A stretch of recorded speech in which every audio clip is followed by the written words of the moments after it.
their first win of the season. And it was a big, big win against the Ottawa Red Blacks. And while they did it without quarterback Zach Collaros, it was just as impressive the way Winnipeg was able to string together good effort through 60 minutes. And now the task is a rematch. This time at home against the Calgary Stampeders, who they lost to 2 weeks ago, and also lost to the Calgary Stampeders was their starting quarterback, Zach Collaros, took a 348-pound defensive tackle to the chest, which kept him out of week 5. He's back for week 6. Chris Walby, let's start with what we saw last week. I would call it a decisive win. Others would say it was, pretty close football game. But just how big was Winnipeg's win against Ottawa in the grand scheme of things to move to 1-4 on the season? I think in the grand scheme is huge, right? Obviously, the fact is they didn't want to start the season 0-5. I think a lot of people were kind of disappointed the fact that it was not the most exciting game. But from an offensive standpoint, I mean, if it's not broke, don't fix it. And the Bombers could just run the ball, 212 yards rushing.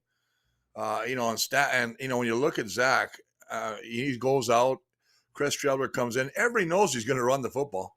But we said this on our last show, watch for Brady to have a breakout game because of the double threat of Streveler and of Brady Oliveira. So to me, I saw that happening. I think we called that 100%. Mm-hmm. It's weird that Ottawa knows that they have to force Streveler to throw the ball, but they just couldn't stop the run. That's a lot of yards. They gave up 140 yards too rushing on defense, but still, Bombers one-dimensional last week, really, and they just shoved it right down their throat. I think it was a great game for the offensive line. I know we were hard on them the week prior, but I thought they really dominated. I thought they came out and they played like they like to play, which is physical, hard-hitting, take no prisoners football. So I was very enthused and I guess I looked at it as a positive win, 1-4 now. Will they be able to have the same success? I think, I picked last week that it was going to be a great running game. I think I want to see what's going to happen with Zach. Is Zach back now? Everybody's talking about Zach. He's been struggling, no touchdown passes, but I got a feeling he's going to come out of the shadows tomorrow and shake off the dust and really have a good game. Yeah, I absolutely agree. I think maybe the game away will settle Zach Collaros down. He has not been his usual self through his first 4 games of the season as Winnipeg dropped to 0-4. And I think it was close whether he was healthy enough to play last week against Ottawa. I think it was a close call, but he talked about it this week, and you can see the interview on Bonfire Sports and our YouTube channel. You have to make decisions that are best for the team, best for that week, and best for yourself. And that was to take the week off for Zach Collaros. He was working tirelessly this week. Hey, he was working tirelessly last week too, just not, in a physical capacity. But he did everything he could to help Chris Streveler prepare, help the Blue Bombers offense prepare. And watching him in practice this week, Chris, Zach Collaros looks sharp, looks no worse for wear after taking that hellacious hit by Coatney, the defensive tackle of the Calgary Stampeders. And it's almost like you couldn't write a better script to this, that Collaros goes down, comes back, and it's a rematch against the Stamps. Yeah. And he only played a half against the Stamps, as you mentioned earlier in the show, right? Put out by, Josiah Coatney, that 6'4", 350 pounds. That's a lot of weight to fall on his thorax or on his chest. So, I think he's got a little – I don't play the game about retribution. I don't play the game about revenge. I just think Zach is trying to find himself and say, I want to be the guy I was. This is a guy that for years past was leading the league in almost every category. Passing, yardage, completion percentage, you name it. He was up the top right now. And this year he's really struggled. Obviously, they're last in the league passing. They've only thrown for 1 touchdown, and that was Streveler. And, of course, they've only had – the weirdest thing is they've only put 2 passes that have completed over 30 yards. And that is the threat. We need to get that. So I'm happy that the Bombers signed Lucky Whitehead. That's another story, but I'm really happy they brought a guy in there that can really get that deep threat going again until Kenny Lawler comes back. Yeah. We should mention, of course, the Blue Bombers did finally officially sign Lucky Whitehead. Yep. It was reported by Farhan Lalji like a week before it officially happened. Paperwork, Lucky is an American guy. He has not worked in Canada since last season when he was a member of the BC Lions, his third year with the Lions. Of course, he spent 2019 and 2020 with the Winnipeg Blue Bombers. There was no 2020 season, so he just had that 1 year where he went from a starter and a kick returner to being a healthy scratch in the Grey Cup in 2019. So he is back in Winnipeg. The paperwork got straightened out, and a lot of people asking, will Lucky Whitehead play this week? The answer is no. It takes time. You don't just have a guy arrive and put him right in the lineup, right? No, not unless he's a kind of like a returner kind of guy where you can throw him in there returning punts. But even a returner, even a returner, Mike O'Shea said, if you're going to take the roster spot as a returner, you better know how to play most, if not all, of the receiver positions. Well, that's the thing. I mean, this is a guy who was in BC for a couple of years, a different offensive system. And now he was gardening. I love that point. He was gardening. I just love it, man. Growing vegetables. He's growing vegetables. I don't know what kind, but I'm just happy for the young man. I'm happy he's here where it all started.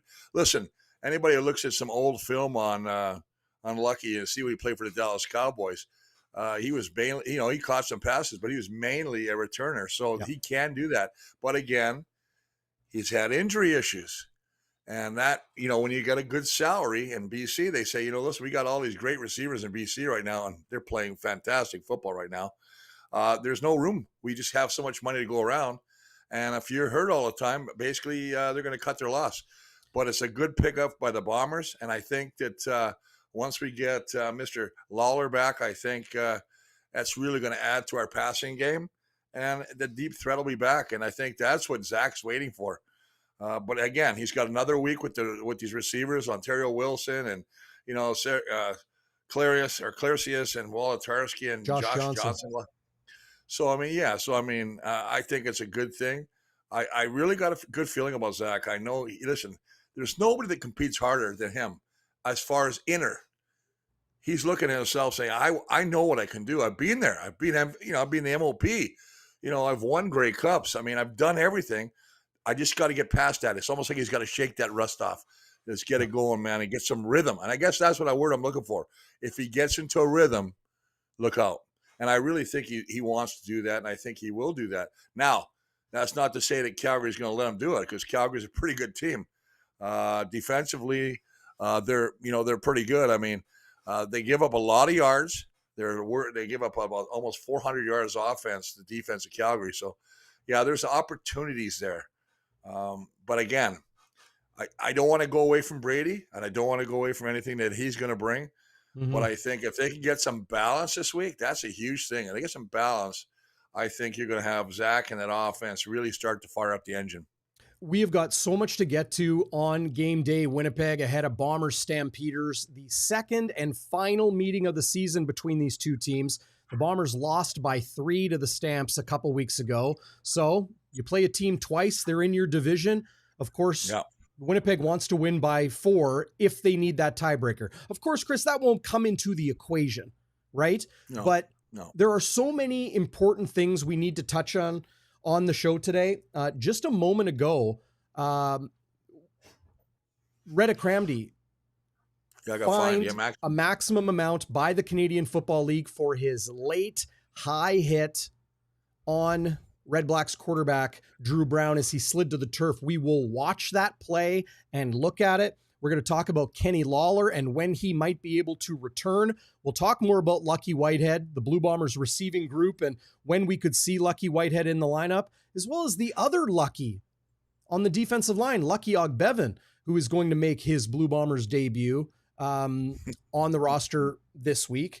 We'll talk about Chris Streveler, Brady Oliveira, the Bombers' offensive attack. Chris, I'm really curious to get your perspective on what we saw from Streveler and Oliveira. and then how re-implementing Zach Collaros will change and affect the Blue Bombers' offensive attack, because we know the defense has been okay. I think they've been good. Special teams has gotten better, but the offense is still lacking the punch. They have yet to score 30 points this season. But before we get into all of that, there's also the question of who are the Calgary Stampeders?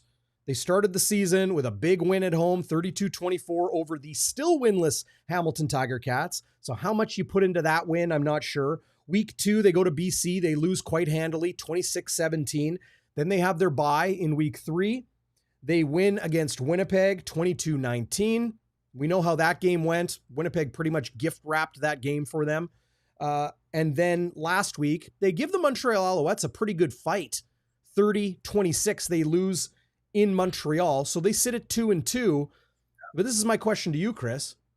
Who are the Calgary Stampeders? Are they the team that we saw last week that really gave a good fight to the Montreal Alouettes, easily the best team in the league right now, without their running back, Dedrick Mills, who is back in the lineup, by the way? We'll play against Winnipeg tomorrow. Or are they the team that, squeaked by Winnipeg and lost to BC? Well, that's a good question. I look at the Calgary Stampeders, and I watched the game against Montreal, and they just basically crapped the bed in the fourth quarter. They got outscored, I think it was 13 to something or 18-3 in the second half. They just fell apart. They couldn't. And listen, you got to give credit where credit's due. And Montreal's got a good offense. Fajardo's playing lights out. Tyson Philpott had 12 catches. It was crazy. The kid's just breaking out, having an outstanding career. Awesome. And of course, his twin brother, Jalen, who is a starting slot back for the Calgary Stampeders. So, I thought they played well, and they just kind of went to bed. They kind of slept in the fourth quarter. They had a bit of a lead, and they allowed Montreal to claw their way back and eventually lost that game in Montreal. So, I think the biggest thing is they want to get back on the win column. They're 2-2. I think that they're going to play a really tough game. I'm still a good fan of Jake Maier, the quarterback of the Calgary Stampeders. He really struggled the last week. He's come back down to earth, hasn't he? Wow, only 106 yards passing last week. Just didn't look like the Maier that I thought. And I know they got Tommy Stevens, they got Matt Schultz in there still, but it just didn't seem like they were clicking on all cylinders. They do have a hell of a running game. Listen, you mentioned Dedrick Mills back. And a guy that I like, Logan Payton or Peyton Logan. I think these guys are really good. And listen, Bombers have given up the worst amount of yards per game rushing, 112 yards. So this is a match for Calgary to go after them running the football. If Bombers can stop that, because they're really good against the pass. The Bombers have always been good against the pass. They're number 2. I just think that it's going to come down to stopping those two dynamic running backs in Mills and Logan. An important note that I'll mention, I tweeted out the Calgary Stampeders depth chart that you're looking at right now on the screen. I tweeted it out earlier today. The Stampeders have since updated it. Sean McEwen, who has been on the injury report, he is indeed starting at center.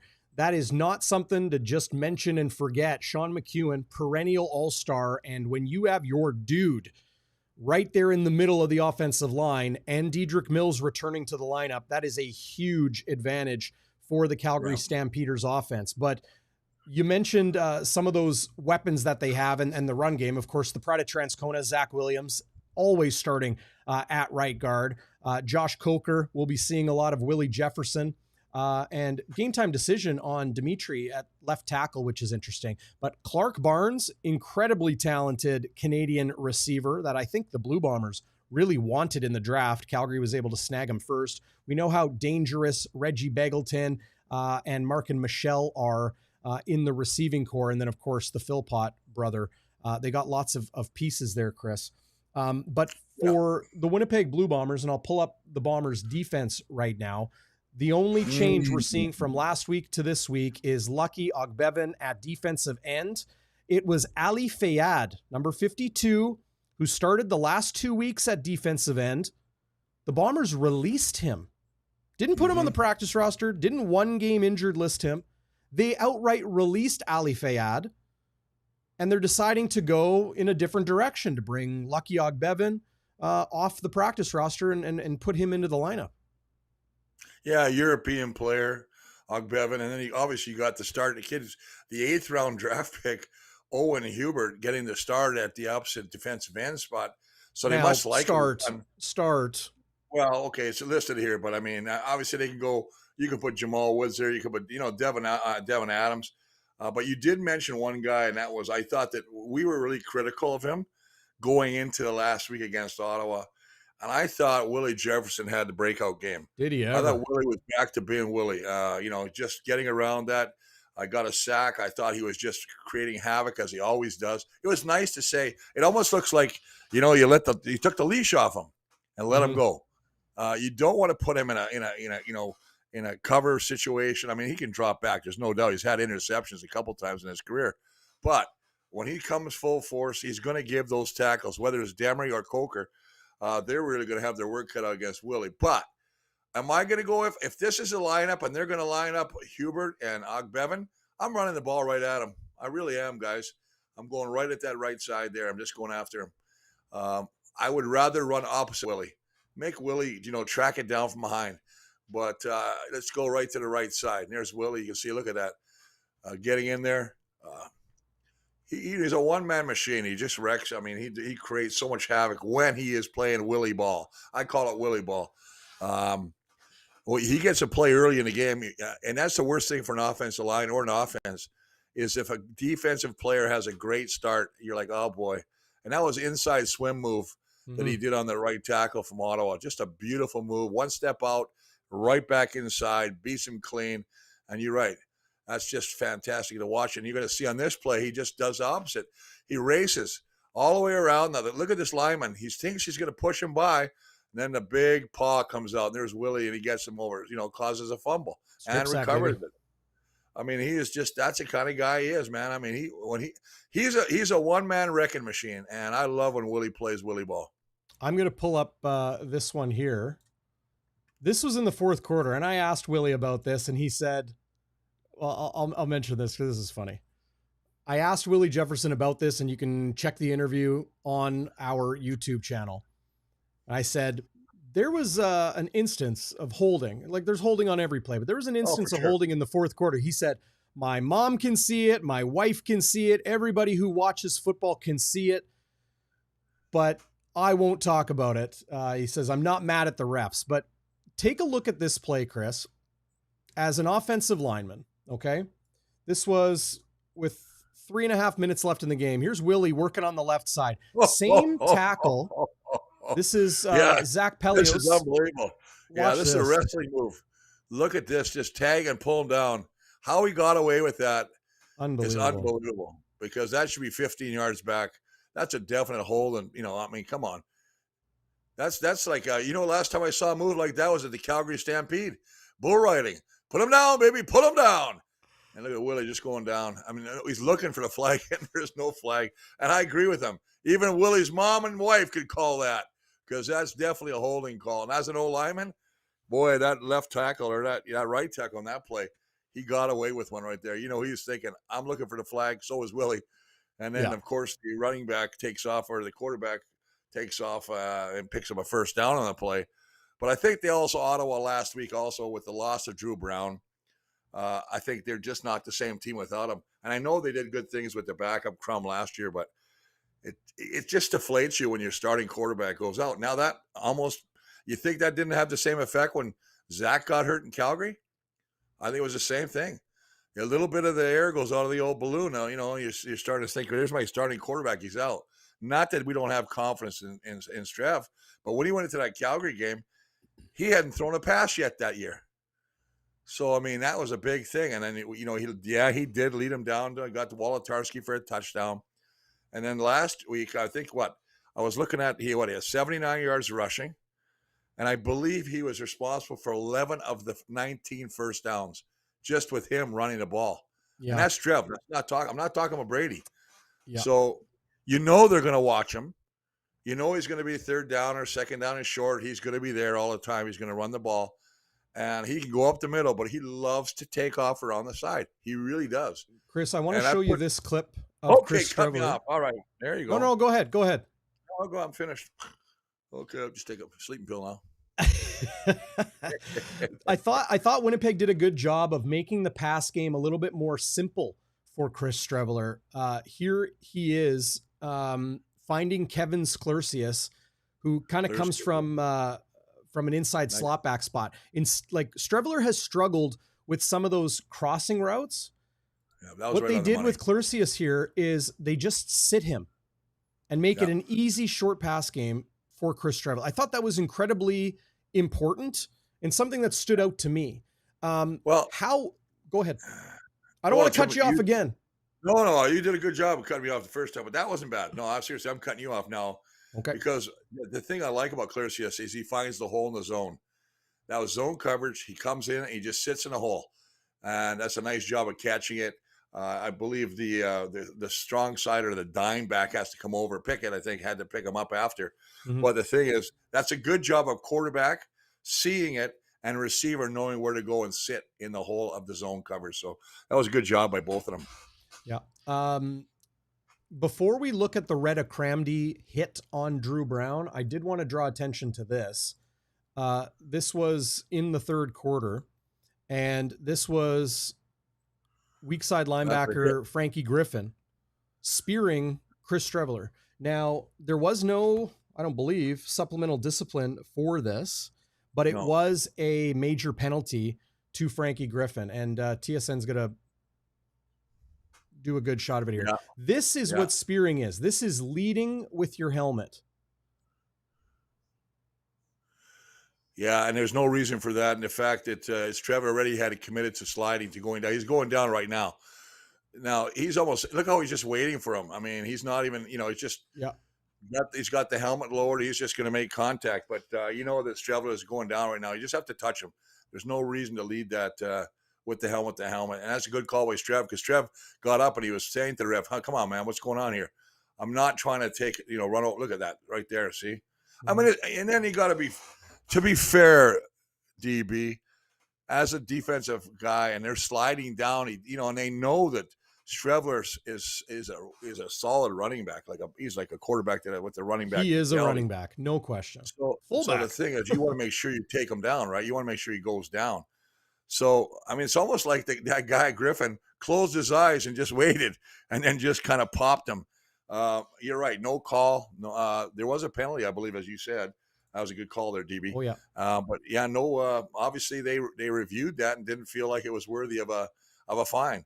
But the one that did get caught, as one you mentioned just prior, was the Redha Kramdi hit, which took Zach or Drew Brown right out of the game. Yeah, and here it is. This is late in the second quarter, and Redha Kramdi coming across and finishing his hit. It is a penalty. It was a penalty, but then supplemental discipline, of course, being a maximum fine allowed under the CBA. I'll read the exact words of the Canadian Football League. Winnipeg defensive back Redha Kramdi has received a maximum fine for delivering a high hit on a sliding quarterback, Ottawa's Drew Brown. And what's unfortunate about all of this is the injury, right? So here's Kramdi. Yeah. With Brown going down, he doesn't have to follow through with the arm the way he does. Kramdi using his arm. It is so hard, man. It is so hard. I mean, I feel bad. This is a good look here. Players. I mean, look at now. He's going down, and he looks like he's just going to make contact. But he's not. He leads with the arm, but I mean, I'm guaranteed. I don't believe in any way, shape, or form that he's intentionally trying to hit him in the head. I think he just wants to make sure he's down. I mean, your arm is part of your body when you're going that, and you're trying to take him down. Now, the worst part about it is helmet comes flying off. There's no doubt he hit his helmet because the helmet's bang, it's off. And then I guess he went on to the sideline, and old Coach O'Shea gave him an earful. You don't usually see Mike lose. Well, he gave him an earful. I think he was coaching. I think he was coaching him. I don't think he was chewing him out or anything. Well, he was chewing him out. For sure he was. He's saying, don't be stupid. Don't get a retaliation penalty. Don't get anything that's going to take you out of the game. That's what he was worried about, right? Because the tempers are flying. See? Look, he's like, see? Now, okay, you're looking at this going, okay, hey, buddy, what are we having for burgers or having chicken tonight? What are we doing? No, he's saying, hey, you better smarten up. Now, I know Mike don't get mad very often. And we don't know, but you can tell. There's a difference between coaching and giving him an earful, right? Like he's not tearing a strip off of Redha Kramdi. He's just saying, no, this is what you did. This is what you could have done or should have done. These are the rules, that sort of thing. Yeah, it's a tough thing. That's a tough call, though. It's a tough call. I'm not to provide an update on Drew Brown. He did not finish the game. No. He entered concussion protocol this week, and he returned to practice yesterday, that being Wednesday, in a limited capacity. So not a full participant. It's all part of this concussion protocol that that the former Blue Bombers quarterback, the Ottawa Red Black starter Drew Brown, has gone through. But it seems like he will be okay. And then I'll just quickly show this, Chris, because this was nice. Teammate Willie Jefferson giving Drew Brown a little bit of a, hey, hope you're all right, brother. I like that there. But Mike O'Shea talking about it this week, not specifically to this hit, but talking about Redha Kramdi, because not a lot of people have talked about Redha Kramdi, Chris. Redha Kramdi is a heck of a good football player. And to be a Canadian, to play the dime back spot, I think is something that is rare in the CFL today. You don't see that a lot.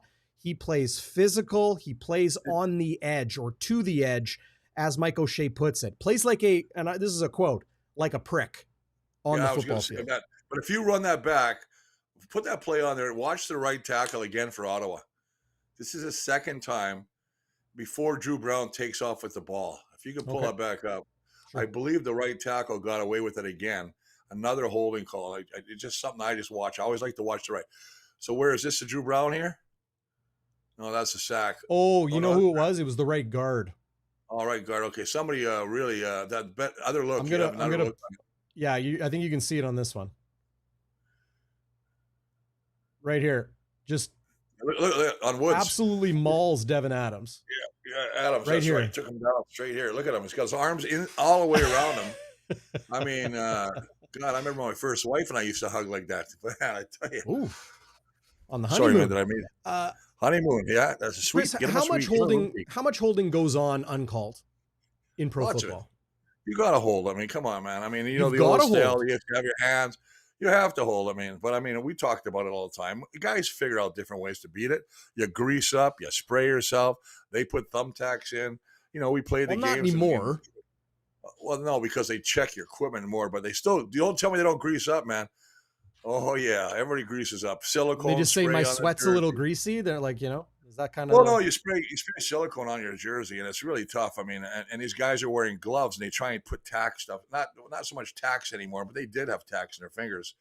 But the other thing is they stick them all over, almost like Freddie Bolitnikoff, the old receiver from Montreal who played in the NFL for a number of years. Right. They put so much gunk on their hand that they basically stick up to you. After the game, they're still stuck to your jersey. I got to go get beers after. They're still here. Hey, man, let go. The jersey's over. The game's over. Hey, might as well buy me a beer, but okay. Yeah. So there you go. Some people correcting me in the live chat. Appreciate it. Stats Junkie and Emerson Klimke.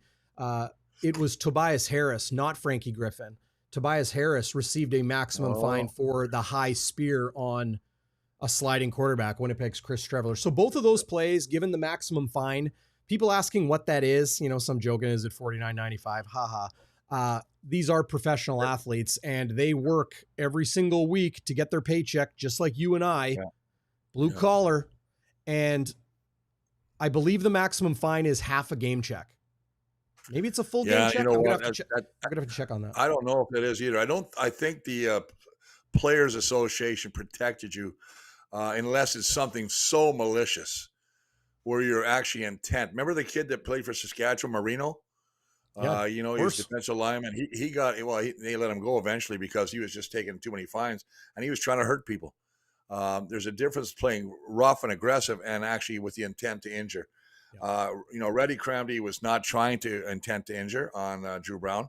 The max fine might be a half. I can't see it ever being over half a paycheck because they're not making a ton of money, man. This is not the NFL where, they don't care about it. You know what I mean? Yeah. Every dollar counts. They got family. They got, bills to pay. They got stuff. You get 18 game checks, right? So every game check is like 6 or 7% of your income. Well, that's right. And you lose part of that. that definitely hits you up. I mean, you got a rent to pay, you got other things you got to have, other bills. If you got kids and family, that's another thing. So Cal Murphy used to say it best: the only way I can get your attention is I'll find you. And that was because guys were taking penalties. He said, "I hate to do it, but boy, I tell you what, people snap to attention when you start taking that money out of their wallet." Yeah, no question about that. I wanted to ask you about the Blue Bombers offense. Why are you laughing at me? What is it? What's so funny, huh? I'm laughing at comments call. Okay. I know Bluto never broke the rules. Yeah, right. Well, we had. We all used to do hold. different things. You guys all hold. Well, holding is one thing, but back then you could also do what's called a chop block, and we'd have 70 protection, which means I tell you what, we could put some paint on some people. And back then it wasn't, right now, if I got any kind of contact to you on UDB, nobody else can hit you below the knees, right below the waist. Put it that way, can't chop you. But back then, as my buddy Stan Miklos will tell you, they used to, in Saskatchewan, used to hold them up. Anderson used to hold them up, and boom, all day would chop them. It was like felling redwood trees all the time. And that's why, Stan, you look at Stan's legs. I mean, they were horse legs before. But, it's a different game now. It's a safer game right now. But it's still like you get caught up in a pile and that's, stuff like that. But it was a much different game. And I'm talking like the guys used to tell me. I'd go talk to guys. Like I remember, some of the receivers I used to see and some of the guys I played with. And I talked to Nick Miller, who's 90 years old, and he'd tell me, their leather helmet days. It's tough, man. Different game. Every generation is a tougher game. And it seems like we're getting smarter, playing safer. But I don't want to make the game where you can't touch the quarterback. And I love my quarterbacks. But you got to it's a physical game, man. It's like playing rugby and saying, no, you can't hit anybody. And rugby, I love rugby. I think rugby is a very, very tough game. And I know I've met a couple of Aussies and they're like, hey, it's a tougher game than what we're doing here. I said, well, no, they don't wear pads, understandably. But most of those guys out in the flanker aren't getting really schmucked anyway. Anyway, I'm sorry. I went off on a tangent again. I'm all over the place today. Sorry. Well, that's okay. I always try to keep you in line. And last week, you and I kind of got into it a little bit. This is what I've learned this week, Chris. What's that? People love when you and I argue on the show. And I'll share this with everybody without throwing you under the bus, Chris. You hold that grudge for the whole show. You're a little bit ornery, a little bit pissy the whole show. But then as soon as the show's over, I text you and you're like, I don't even remember. Like it's gone. I love that about you, man. You and I can get into it with each other and then it's water under the bridge. Well, what kind of a show would it be if we just said, yes, you're right, DB. Oh, you're right. Well, no, you're right, Chris. You're right. I mean, I would turn it off right away. But I mean, the fact is we got our whatchamacallit, our comments and we got our beliefs and we got our feelings. And, I'll say it. I've been there. I played 16 years in this game. I understand the game a lot. And I appreciate the game a lot. But I don't want the game changing. You remember years ago, I was one of those guys that said I hated the fact that there's only one contact practice a week. Mm-hmm. But now I understand is, that's a safety thing and that's what you got to do. I mean, I probably could have played 23 freaking years, probably could. No, probably could. But if you were still playing, Chris, Dave Ritchie, one day he phoned me once 2 years after I was retired and asked me if I wanted to come back. No way. And I'm not kidding you, man. And I went, no, my heart said, yeah. And I looked at my legs went, no. And plus, you don't want to go out there and make a fool of yourself. And next thing you know, like, that's all you remember is your last play. So, yeah, Tom, there you go. Don't screw with Bluto. Oh, right on, brother. Yeah. And Dan, Jets fan, Bluto's still in game mode, still in game shape, as far as I'm concerned. Look at those shoulders on you, man. You look like the Hulkster peak 1988 with that yellow tank top. Yeah, I look more like the guy from Family Guy. I'm telling you, I lost a bunch of weight when I was in Mexico when I got bitten. I lost about 20 pounds, and I tell you what, it's come just back a couple months ago, quick. Yeah, March I got bitten. Yeah, I was in the hospital for a bit, and then all of a sudden now, a guy took a picture, said to me yesterday, he was over in the backyard having a beer with me. He goes, I thought you lost some weight, Walbs. I go, what do you mean? He goes, you're looking rather plump. Well, I love you, man. Sasha wants to contribute to that plump. Sasha gave you a super chat, Chris, says Bluto beer fund, $20, Chris. That is coming to you. Wow. From Sasha. Hey, I want to say something. There was some of the comments I was reading on Thanks, Twitter Sasha. this week. Appreciate you a lot. Thank you very much, man, Sasha. I love it, man. I'll tell you right now. They were asking, remember I had a beer, 63, by Torque Breweries, and everybody's going, where's your beer, Walls? Where's your beer? And I go, well, the guy I was dealing with is no longer with Torque Brewery. But I said, get a hold of Torque and say, hey, they have the recipe. It was selling out. It was doing great. Yep. So if you want to basically get that beer going, you got to kind of go after Torque and say, hey, can you make another batch of that stuff? I'll be the first one to say it was a good beer. And I got to make the taste to make sure it was tasting the way I wanted it, which I really loved. I like that. Torque, I give him a pump. It's good, man. It was good beer. Not to say I don't like any beer, because now when I'm here, I drink Lucky. Lucky is my beer. Yeah. Well, hey, Lucky a day keeps the doctor away, right? But if you do need to see a doctor, go see our people at Pure Winnipeg. They are the city's premier proactive healthcare facility, advancing healthcare excellence. Brand new minor injury walk-in clinic. Strains, sprains, breaks. Pure has got you covered. Minimal wait times, job site injuries, sports-related pain, whatever it is. In-house x-ray, casting, stitches.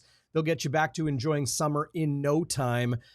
Strength and conditioning, occupational health, doctors, exercise, science. They got you covered. Check them out at purewinnipeg.com. You can also give them a call, 338-PURE. They're at 1129 Empress Street, just north of Polo Park, right by the Rona, if you know where that is. Yeah. So big thanks to Pure. I was down there today.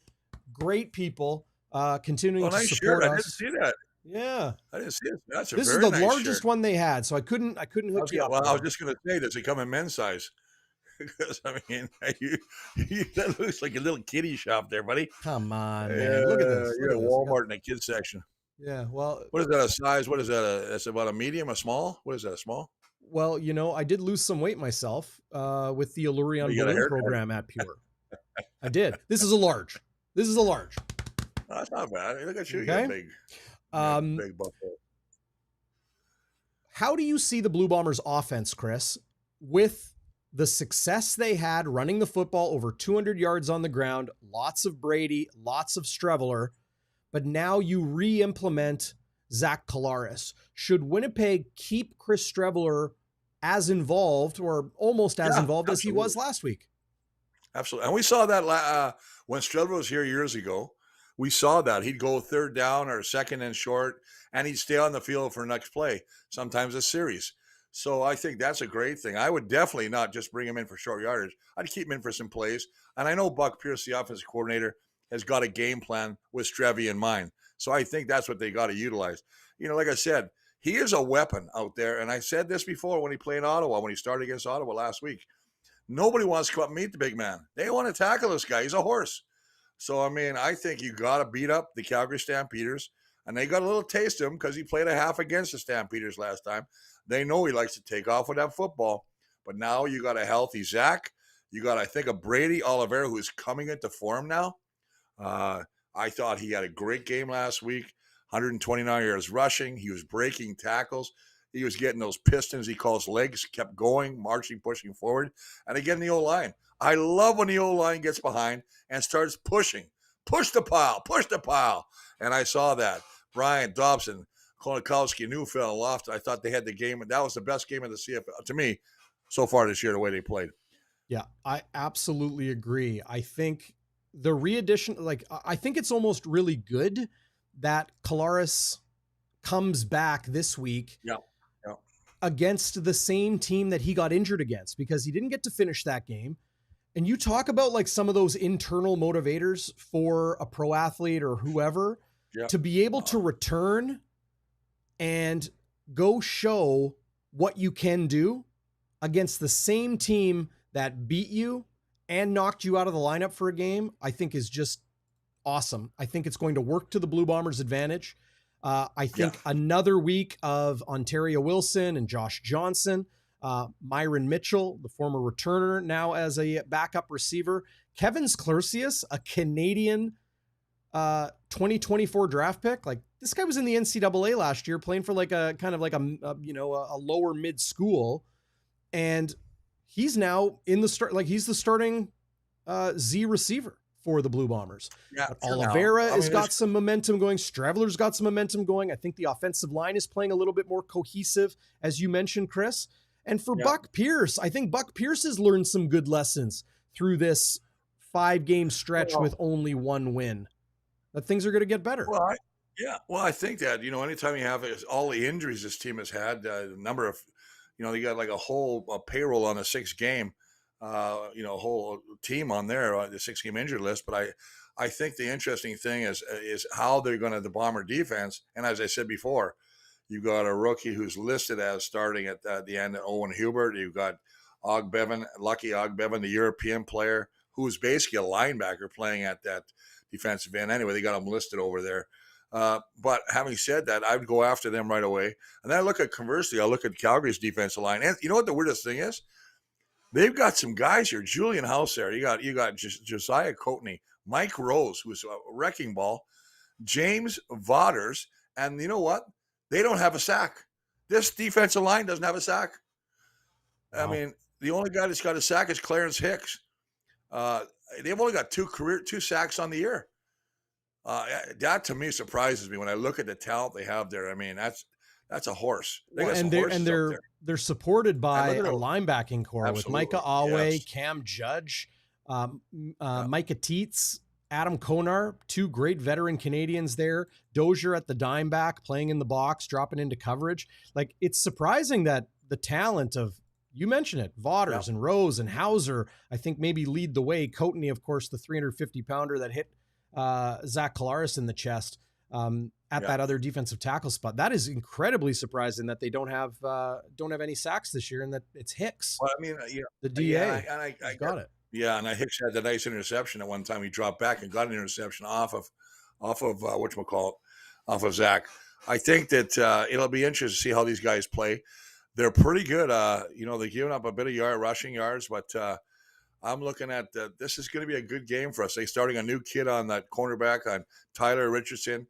The number 1 guy that everybody wanted to see again was the guy that beat him last time in overtime, Demario Houston, who had the interception in overtime that allowed the Bombers to kick, or the Stampeders to kick the field goal. So, I mean, I think it's going to be a great – and you know what? One of my things, I'm not going to get into my points here, but you're getting to watch 2 of the best kickers in the CFL, and Rene Paredes and Sergio Castillo. They are both kicking the snot out of the ball. So, I mean, same school as Dan Orlovsky. Who's that? Dan Orlovsky is the former NFL quarterback. UConn, the Huskies. Thank you, Craig Smith. Appreciate you. He went somewhere else after that. I just want to check. Kevin Sklercius did go somewhere else after that. He went to Subway. Yeah, maybe he went to Subway. Maybe he went to somewhere. Lord. It doesn't matter. I mean, I think that another week of getting some momentum and some experience is a huge thing for Wilson and Sklercius and Johnson. Because right now, as we mentioned last time, Dembski and Wolodarski are the 2 guys that have been there the longest. And it was interesting. Brady Oliveira was a leading receiver, I believe, last week as well, coming out of the backfield. So that is something that Brady he was a workhorse last week. Yeah. I just think it bodes well for this team, but I think it's a different kettle of fish. I don't think Ottawa was that good. And I hate to say it. I love Bobby Dice. Yeah. Love him. Winnipeg boy. Love him, man. Heck of a guy. I don't think they have the talent yet.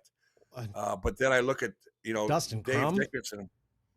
Yeah. I mean, I like that. He's kind of Remember, crummy. he came back and beat the Bombers last year, crummy. too. Like I said, I didn't think it was anything. I got a line like that and you're talking over me? Are you kidding me, Walby? What's going on? Did you say crummy? Yeah. That's pretty good, man. Yeah, you're picking up some stuff now. You know what else is really good, as I interrupt you? But how about another $20 for you, Chris? James in the Peg matches Sasha's super chat. Yeah. He says, I'll see your 20 for Bluto's beer fund. So you got $40 for a box of beer to bring out to the lake this weekend. We're going to do something where we're going to get these. What we're going to do is find out who's putting this in there and put it in a pot. We'll have it. We'll get the people who have donated and we'll share it with them. Yeah, we'll find a place that we can sit down. How about this? Sasha, James, if you are golfers or you have somebody in your family or friends that are golfers, how about a free foursome with power carts to Scotswood Links? Absolutely. Nice segue, yeah. Oh, well, you know what? No, never mind. That's the Oregon coastline. Here's Scotswood Links. Beautiful course in Elm Creek, Manitoba, 18 holes, well-developed golf goodness. They've got a landscape, a forest and prairie meadow, just 30 minutes west of Winnipeg. Course is in great shape. They have taken such incredible care of it through the years.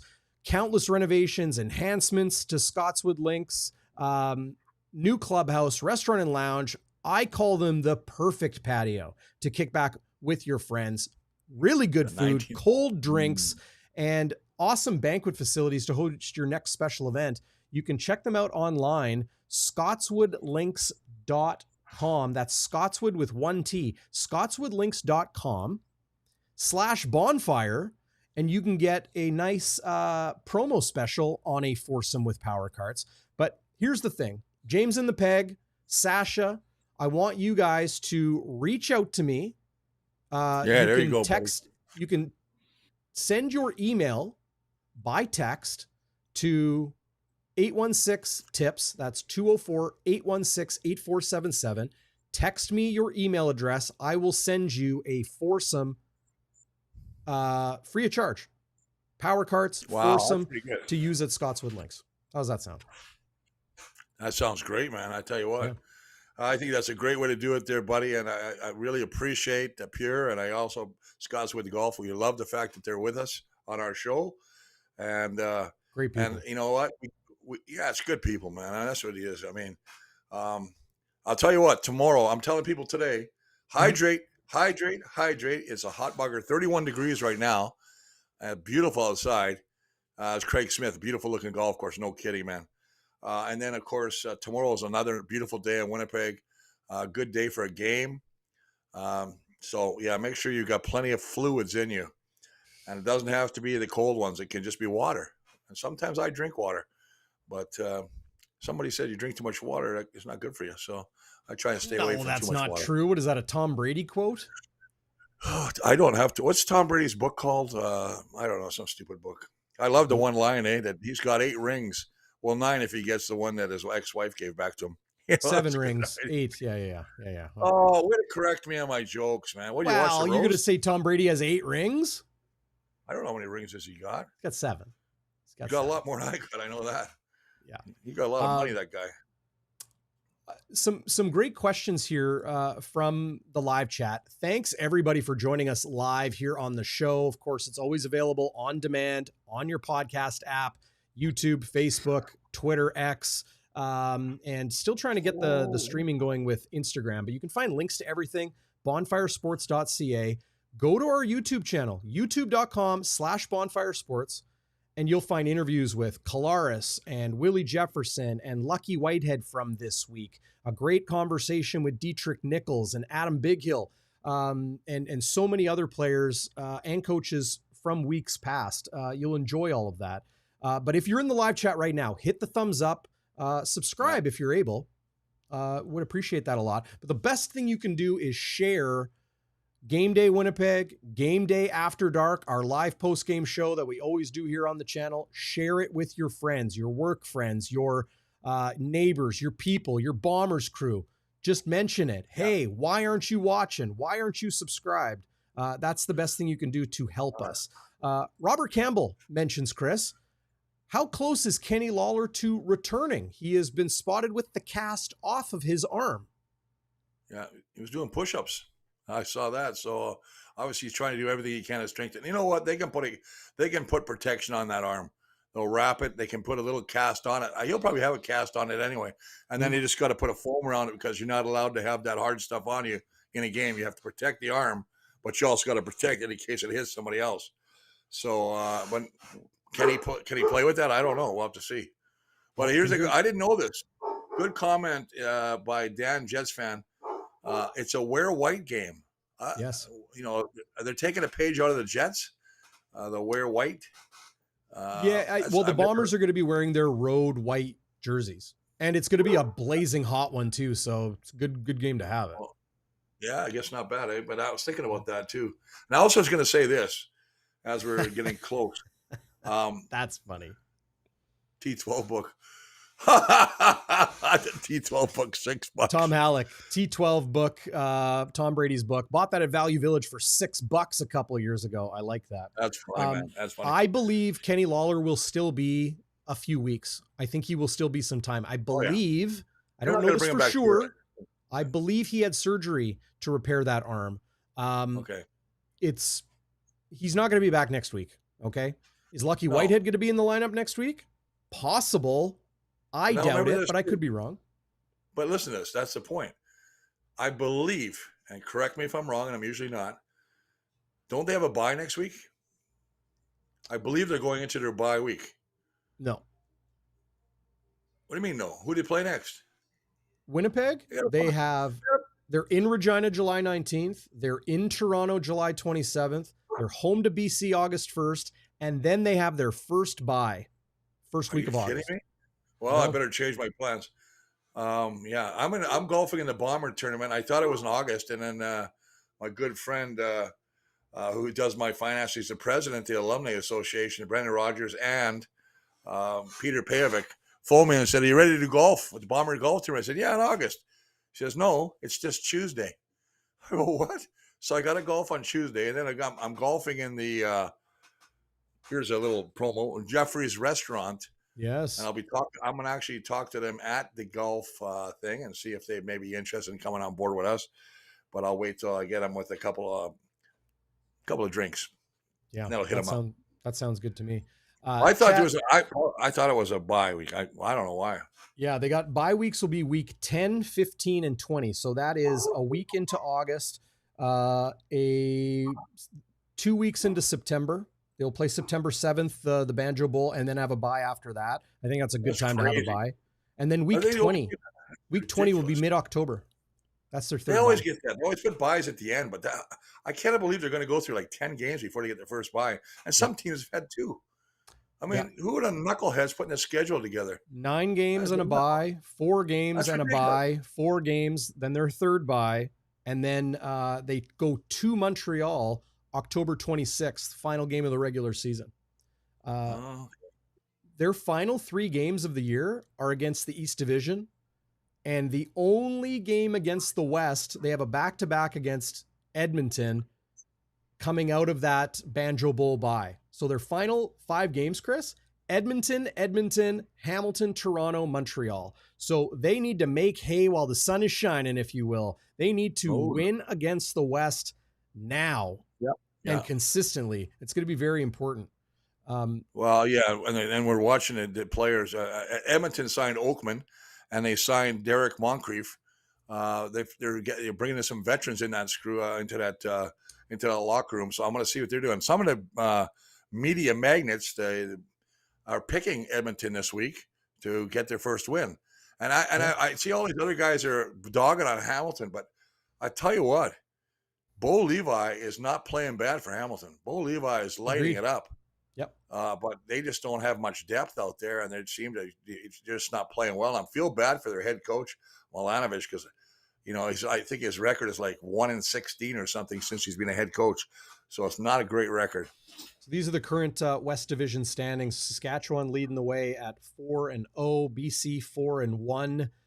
Calgary at 2-2, Winnipeg at 1-4. So obviously a win for the Bombers will be big to get back into, the third place conversation. They won't technically be in third place, but same amount of wins as the Stamps. And then Edmonton looking for their first win of the season. Out east, Montreal seems to be an unstoppable force, an immovable object right now. Argos, I don't know how good the Argos really are. Cameron Dukes, their quarterback, seems to come and go as far as his performance on the field. Terrible. He played Ottawa, so bad last 2-2 week. as well. Hamilton, putrid 0-5, despite pretty good play of Bo Levi Mitchell. Toronto is in Montreal this week. Calgary and Winnipeg on Friday night. Sask in BC, probably CFL game of the week. I expect BC to put the boots to the Riders in that game. And yeah, I'm with the media magnates, Chris. I like Edmonton against Ottawa. I'm pretty high on the Elks. I like you. Armchair quarterbacks. I love you guys, man. Well, you don't like Edmonton? You don't think Edmonton can pull out a win? I think Edmonton can win, but I mean, you're talking about Saskatchewan playing BC. That is going to be a great game. I mean, the game tonight is going to be great with Toronto. I don't think Sask is that good. I don't think Sask is that good. Boy, I tell you, but they're doing the right things. They're making plays when they got 4-0, man. It's the they first nearly time lost to Edmonton in week 2. Nearly. Yeah, I almost won Edmonton gifted them that game. 649. If it wasn't for the last 5 numbers, I'd have won. No. Nearly. You were going to win, and then you decided to give it away. So, great comparison. I can't even win in the meat draws at the lake either. I'm just having terrible luck. I think Sask are pretenders. They have no Trevor Harris. Their defense is playing incredibly well. Shea Patterson played pretty good, though. Shay's been okay. Yep. And they're getting Sean Bain Jr. back this week. Had a loss in the family and missed last week, so he's back in the lineup. Condolences to him as well on that. Yeah. Chad Mendes. Sorry, go ahead. Well, no, it's okay. I'm just going to finish my one thought that I like Saskatchewan and they're playing Hicks. I like that running back they have there. So why don't we bring back Chauncey Rivers? That's a great question, Chad Mendes. Why don't the Bombers bring back Chauncey Rivers for defensive line? Why was he released? If he can help, or if you can help me out, Chad, I believe Rivers got nicked up. You can't cut a player during the season if they're hurt, but you can at a training camp. And similar to a handful of Bombers on the practice roster, I'll pull up the Bombers practice roster here. There's a handful of guys that have been brought back who were injured in training camp and originally cut. There is Ravi Alston, was on the practice roster last season, cut out of camp. He's back. Cody Case cut out of camp. He is back. Tyreek McGee was injured in training camp. He's on the practice roster. Jeremy Murphy is still. I could ask you that. Murphy's healthy. Sorry, go ahead. Yep. Okay. I don't care about those guys. I want to know about this guy. I thought this Taiwan Garbut, they were putting him, he's off. I thought he was back on a 6th game. Okay. I thought he was practicing again. Yes. So knew a couple years ago, if you put a player on the 6-game injured list, they are permitted to begin practicing after 4 weeks. So Garbut has been a full participant in practice the last 2 weeks. I expect him to return next week when the Bombers are in Sask. You answered my question then.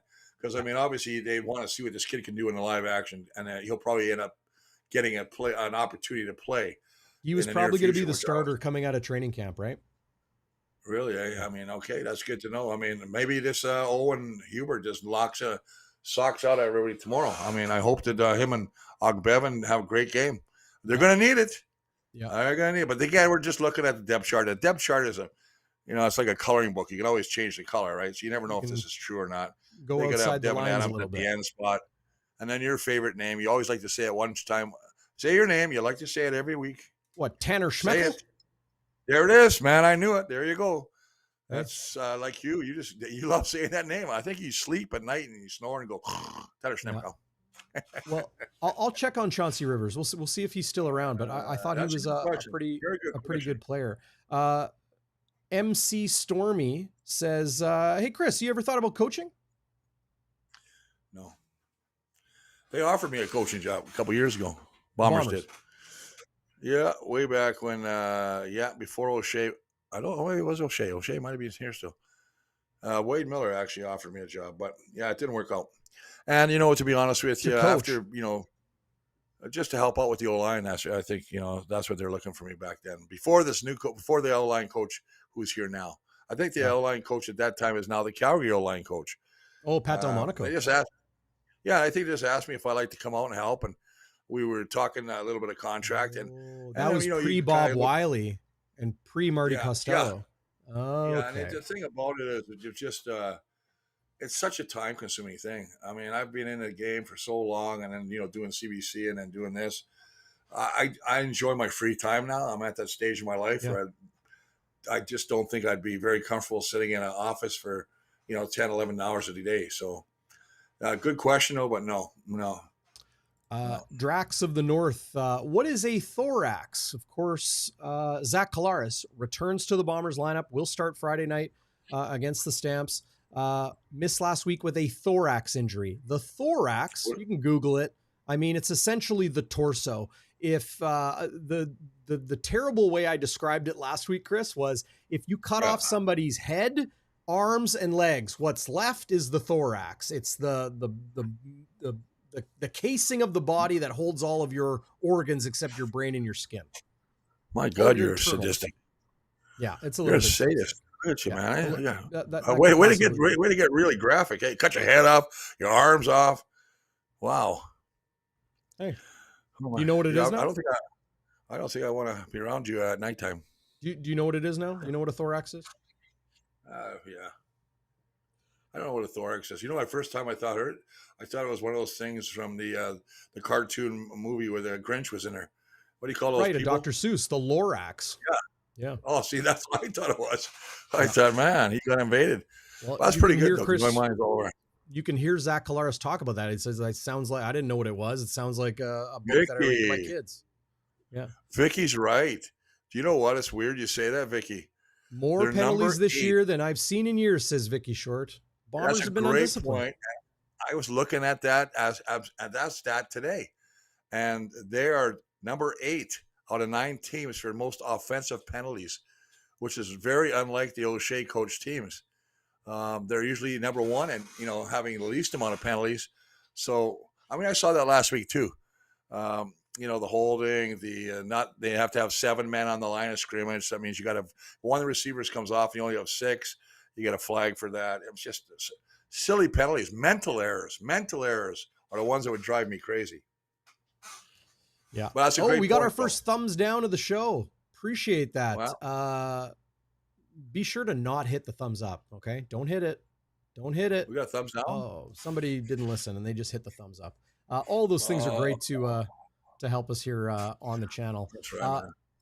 One more question for you, Chris. Drax of the North again says, is Buck Pierce calling the right plays for this team this year? Yeah. I think Buck's doing a great job. I think with all the injuries and the new personnel coming in and trying to get them experienced, they haven't had a bye week. They, all these things contribute. There's not a lot of experience, and I'm talking offensively, and I'm talking with the receiving. Your 2 wideouts are basically new. Your 1 slot back's new. Wolotarski's the guitar man. He's basically, a possession receiver. He's not going to really beat him down, but I just think that he's done what he's had to do with the team he's got. I think once you start getting it's like anything else. You know what I mean? As soon as this team gets healthy and the ball starts rolling in the right direction, and they're going to pick up wins and they're going to pick up stats, everybody's going to go, "Oh, Buck's doing a great job." Where you test your quarterback or your quarterback coach or your offensive coordinator is when times are tough. And it's tough right now with all the injuries the Bombers have. Yeah. I absolutely agree. I think everything's headed in the right direction. It's amazing what one win can do, right? And to bring it back to the way I led the show, coming in today, Chris, that win last week wasn't just a good win. It was a huge win.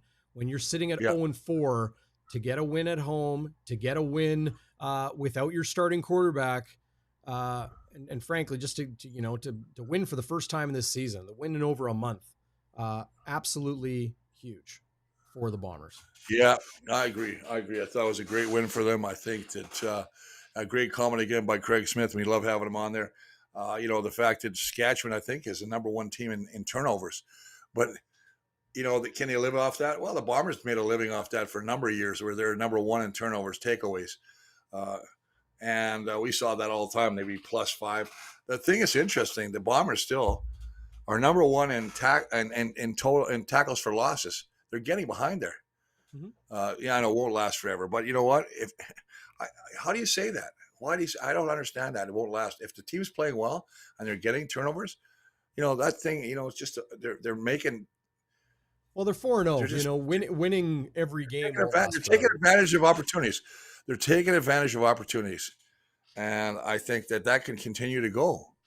So I mean, I think they lost a couple guys this week in practice too, though. Two Chris, guys got you hurt. still got that bright orange CBC blazer? Never had one. No. They didn't Comment give me an says, "Who orange one. remembers Giant Walby in the bright orange CBC blazer? Was it kind of like beige?" No, they didn't buy. No, we didn't have to wear those. We wore our own suit jackets. Oh. They didn't. They would give us some money, to buy some clothes, but yeah, there was a You spent yours allowance. on Lucky. But yeah, I spent mine on Lucky. But you look at the guys on TSN now, man, they're all good-looking fellas, eh? Again, no offensive linemen on there. No, it's just DBs and quarterbacks and the receivers. Well, I feel we need a fat guy on that TSN, so I don't know. I will give them credit. They've brought in more defensive players. It was a lot of offensive players. Who cares? You got all defense, and they got Barker in there, But I think ever since old Chris Schultz left, they've never put another old lineman on there. Rest I in love peace, Schultz. of course. Schultz was really great, man. He knew the game. So I'm just saying that. But I mean, listen, the guys in TSN do a great job, and they got Paula Police on there, he's got a great mind for the game, and I think he explains a lot of things excellent. So, yeah. That's what you are. Chris, let's get your keys to the game as we look towards the end here. I know you got some cold beverages to get in you on this hot day. I got the Polak Stan Mikowas in my backyard right now waiting for me. So, but yeah, okay, let's get to it, man. Offensively, the question is to me is Zach back? Is the real Zach going to show up tomorrow? I think I'm really predicting a big game for Zach. I think he's going to break out. He's going to get a couple touchdown passes. That'll get the monkey off his back. I think that, on the defense, you got to stop the run. This is a team that gives up a league worst 112 yards an average a game.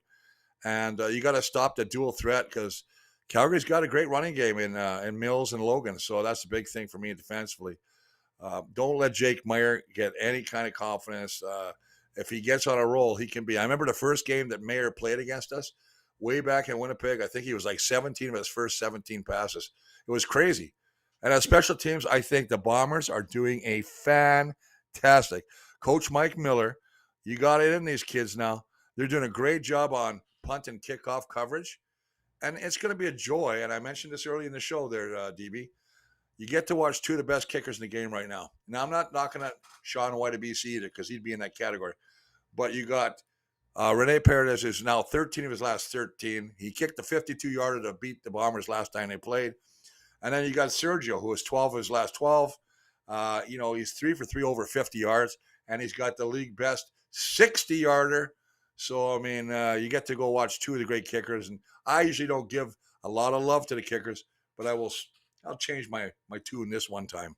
Pretty cool to see Sergio Castillo set a new franchise record with that 60-yard field goal for the Blue Bombers last week. Hey, Bluto, I won't keep you anymore. You know I could talk football with you all day. Yeah. I'm a little bit upset you and I didn't get into it proper today. We got a little chippy. Too hot THP Power wanted a cage match today. I think maybe next time. Thumbtacks and some grease. I think I would need all the help I could get going up against you.